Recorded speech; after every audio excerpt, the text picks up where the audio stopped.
nia kan khriat dan hi alo ni thin lo ani tak tak em ti wa chian ngat phei hi chu a pei om to chuang lowa nia kan khriat dan lo dik thin lo zia chu hemi video a po hian nia kan khriat dan kan soi ni kha ma se ani na dik tak anin soi fiana chuan thina chungchang dai alo nia ma se chu ti chung poin ni chata kan khriat dan hi thlak a ha to thin ani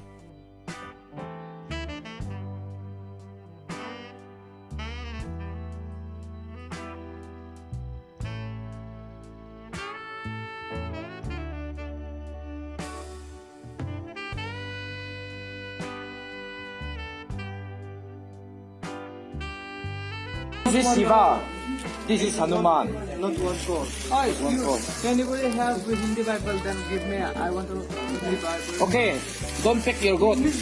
Just release them, okay? Don't pick it. Respect. Yeah, All gods are respectful. Don't pick them. One polythene. Unlock them. They can be. Okay, good. Sabas. Good.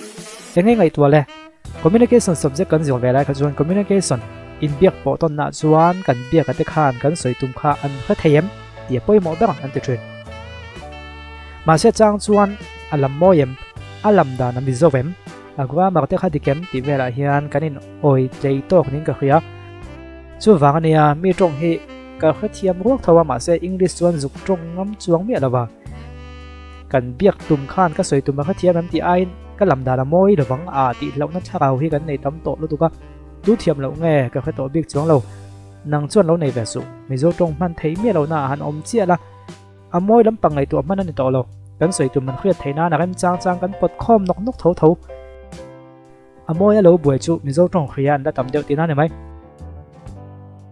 Lyrics coming at you with supersonic speed.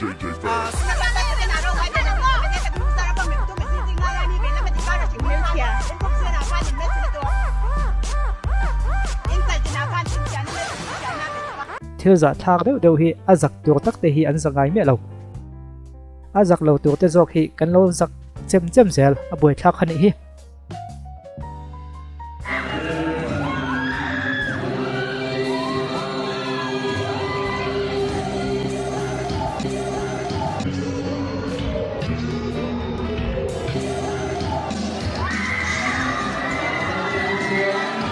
thil kan hi apa ngai hian nga tinge kan bitat lun zo tlat thin lo overhead zel hian kan tia overhead hi lak na thatak chu ni ve tho mai ma se milang kan nei ho zinga hian han chut neu neu la overhead ka wanga lak kan tam zok to chuan kan overhead to tinan mai